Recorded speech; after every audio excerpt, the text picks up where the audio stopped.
What's going on, guys? Super Savage 789 here, bringing you guys a video. And today we're doing while Sasuke recruited the Akatsuki, episode 2. In the last episode, we covered the change in Sasuke's character that led to him recruiting the likes of Deidara, Hidan, Kisame, and Tobi. They all worked together alongside members of the Hebi, where they not only took out Itachi, but also Killer Bee. We now return to this timeline. After the capture of the Eight-Tailed Jinchuriki, the Akatsuki would basically consist of all the members in Taka.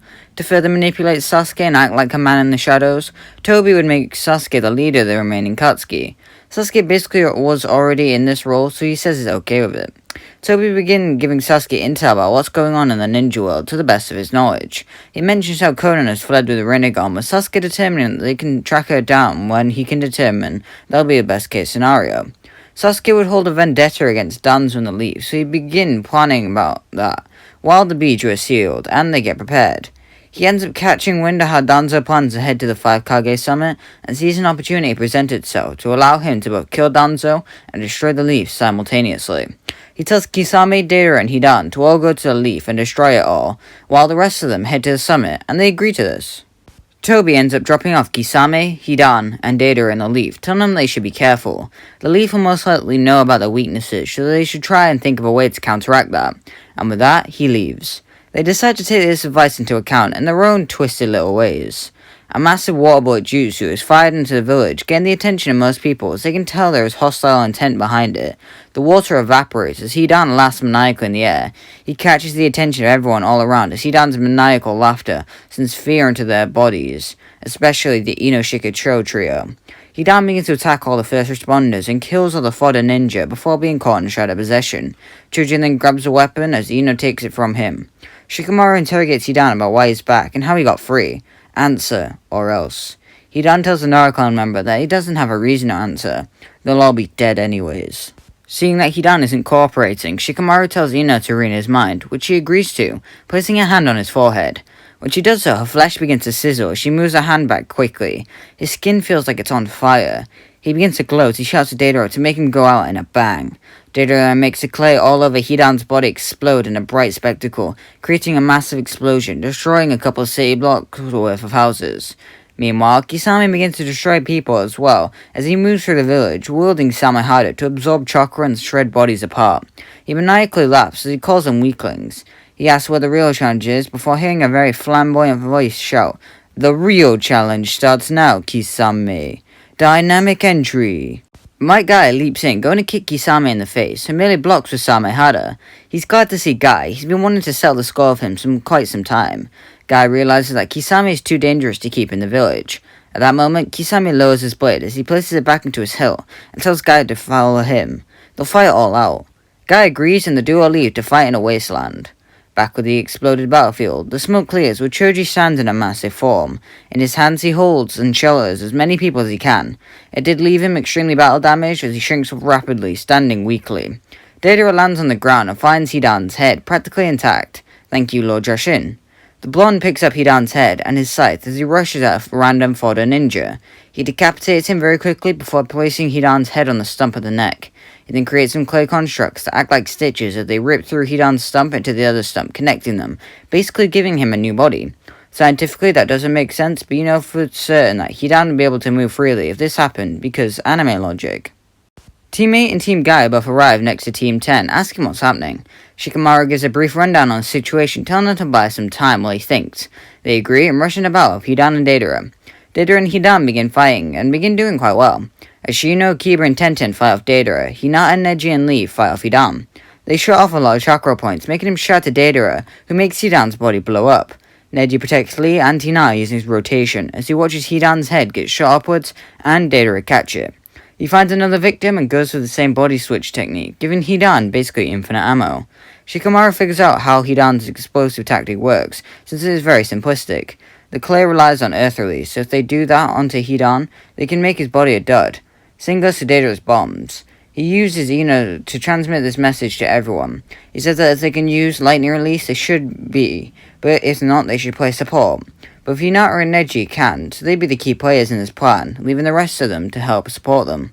Lee would activate the 6th gate and rush at Hidan, where he easily overpowers Hidan in terms of taijutsu. He breaks both his arms simultaneously as he holds them backwards, telling Neji and Hinata to hurry. They use a combined lightning release technique, which hits Hidan, spreading through his body, making the bomb become weakened and stop working entirely. Deidara realizes what happened, as does Hidan, which makes Neji grin. He tells Hinata to go and help the others beat Deidara, which she nods at. Neji begins to use the 64 palms on Hidan, making him cough up blood as his body collapses to the ground, not moving as he moans in pain. Neji tells Lee that he'll be down a while, they should help the others, which he nods at, and the duo rushes to stop Deidara. Back with Guy and Kisame, both are having a pretty good match. Guy is using the 6th gate and managing to hang in there very well, but Kisame can tell that he's still got some stuff back there. He's clearly holding back. He tells him to stop, and he'll do the same, as he fuses with Samehada, becoming more reptilian and more shark-like. Guy decides to listen to Kisame and enters the 7th gate, laying out blue bursts of aura. Both rush each other yet again, engaging in combat. Guy would definitely have the advantage here, but I'm not going to say it's a slaughter. Kisame would get a good bite in on Guy or use a good water jutsu, but his attacks aren't as effective as Guy's taijutsu attacks are. Kisame decides to activate the water dome, thwarting Guy. He's the taijutsu master, so he can fight underwater to some degree. That being said, he's definitely handicapped, which benefits Kisame. The scenario benefits him so much more, as it might lead to Guy drowning, or him just getting turned to shreds. Kisame is helping for the latter. He rushes at Guy, getting slashes in, leaving massive slash wounds onto his body. If Guy tries to swim away, Kisame could just smell his blood and pursue him, so that's really ineffective. Guy gets a couple hits in, causing a good bit of damage, but nothing as effective as Kisame is currently doing. Guy begins to succumb to the water environment as his wounds begin to claim him, and he falls unconscious. He begins to think to himself, is he dead? In the darkness, he hears a voice he hadn't heard in a long time. It was his father. Might Dai tells Guy that he can't lie down now. He needs to fight and beat this weird creature. He can't die yet. He has friends he needs to fight for, a student he needs to protect, and a legacy he must maintain. Guy thanks his father and hugs him. He opens his eyes, getting a typical anime boost in power. Kisame laughs at Guy still breathing as he rushes at him, ready to finish him off. Guy lands a hard blow onto Kisame, allowing Guy to be knocked into the air hard enough where he escapes the water dome. As he begins to fall back down, he does specific hand signs and uses the Hirodora, creating the Master Tiger that slams down hard, hitting Kisame, causing so much damage onto the shark-skinned beast. Kisame defuses from Samehada and falls down to the ground, landing hard, barely able to remain in the world of living. Shortly after, Guy falls back down in base in a very similar critical condition. It's fair to say this fight was a draw. Back with the others, they'd all be doing as best as they can against Deidara and his clay constructs. Using lightning release, they do as good as they can working together.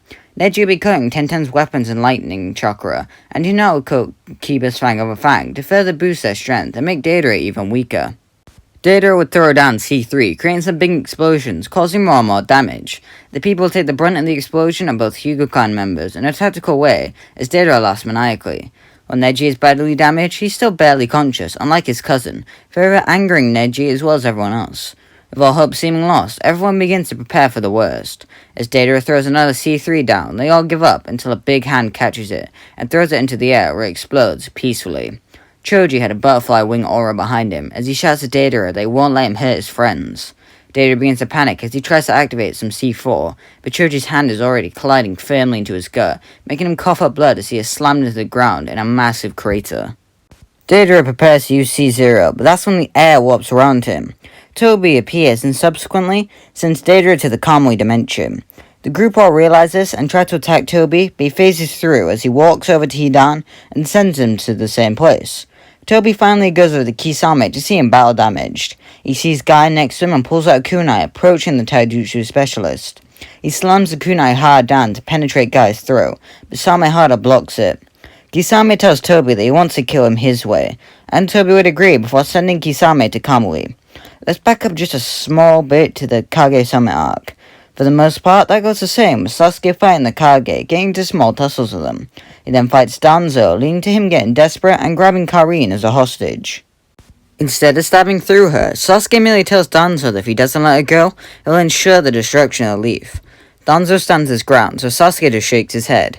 From in between Danzo and Karin appears Tobi, who knocks Danzo away from her, allowing Sasuke to stab him.